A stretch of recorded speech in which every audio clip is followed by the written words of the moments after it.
Na hát sziasztok! Lenne itt egy ilyen most elég felkapott téma, ez a Herbie vs Colos ügy.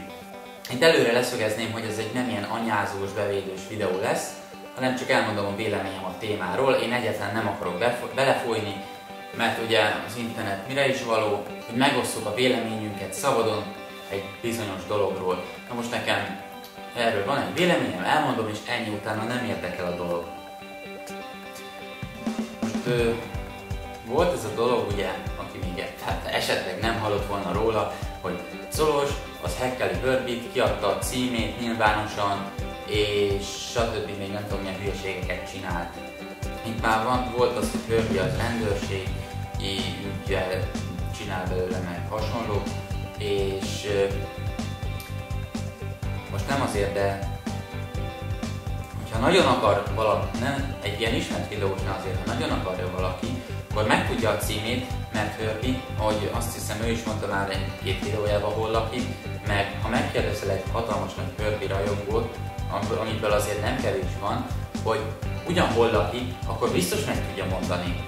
Hogyha keresgélsz egy picit a neten, nem azt mondom, hogy 5 percet, lehet kicsit többet, de tuti megtalálod a címét valahol. Lehet, hogy elsőre kamut, de tuti, hogy valahol megtalálnám.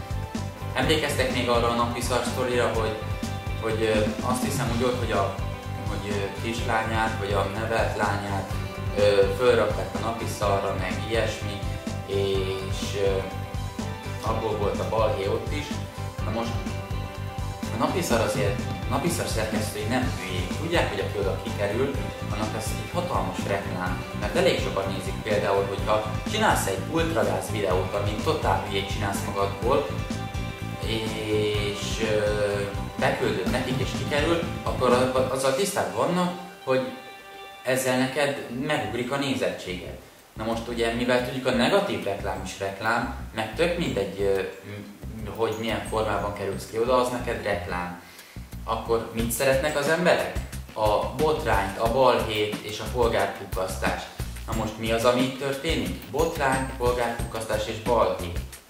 Lehet, hogy Herbie-nek a lánya került ki, de az valamilyen szinten neki volt reklám, mert az ő videói, meg az ő videóválaszai a napiszarnak kerültek oda ki, meg akkor is volt a sok kis 10 éves, akik csinált ilyet, hogy ja, én Herbie-nek szurkolok, és azoknak is, hogy azokon keresztül is jött a reklám, mert ugye mit csinál? Ó, itt egy kis nyomj, megnézem a videóját, ki ez a Herbie, még is hallottam róla, de van ez a napiszar sztori, már megnézem, hogy mi, vagy ki ez, és akkor így szóval értitek, így nagyon könnyen reklámoztat magunkat. Szerintem ez, mondom még egyszer, itt nem akarok senkinek a pártjára állni, elmondom a véleményem. Szerintem ez is egy ilyen megrendezett, vagy mit tudom, Herbie fizetett talán a napiszarnak, hogy előre meg volt ez beszélve, hogy reklámozni fogsz attól időpontig, ennyiért is ilyen feltételekkel, és ez, meg ez, meg ez. Mert csak nem hülyék, hogy akkor reklámot csinálni. Na most a véleményem erről a Colos témáról, ugye átlagban nézik videóit 5-6 ezeren. Ha most megnézitek, a Colosos témai videóit megnézik olyan 10 000 körül. Miért? Mert az emberek a botrányt nézik, a balhét, és azt, amikor történik valami. Szóval szerintem ez is egy megrendezett, előre lebeszélt cucc. Hiába rohadt negatív reklám Colosnak, de neki is reklám, és hiába tűnik úgy, hogy ez egy hatalmas botrány most. Nem olyan hogy most kiadják a címét valakinek, mert hogyha megnézel, simán utána tudsz keresni a földhivatalba is, azt hiszem. Hogy ott megmondod a nevet és megmondják, hogy hol lakik, vagy az a lényeg, hogy van ilyen cucc, ahol meg tudod keresni az embereket. Meg vannak ezek az ilyen fellángolások, amikor van egy ilyen botrány, és mindenki csinál róla a videót, hogy jaj, akkor most itt balhé van Colossal, kinek kéne benyalni?